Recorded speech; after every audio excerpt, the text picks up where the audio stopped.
Hi, Ben. Thanks for a great speech. So as a conservative, I think that if we're going to win the war of ideas, we need to adopt some more nuanced views of some issues that are important to people instead of being dismissive, which I think we are sometimes.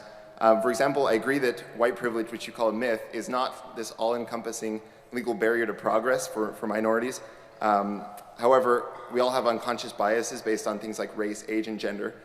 So if there's a tendency to prefer white over black in some area, like deciding between job candidates, then wouldn't that be an example of not legal but de facto white privilege? And if that's the case, then don't we all need to check our many privileges by being more aware of the good things that we have which we ourselves do not earn?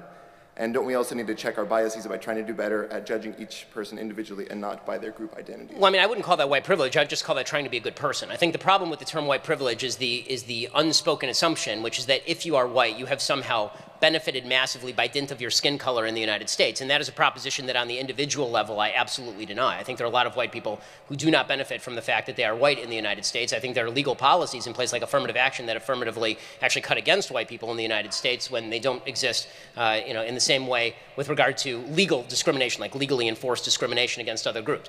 When it comes to the idea that we should all treat each other as individuals and we should obviously examine our own internal biases,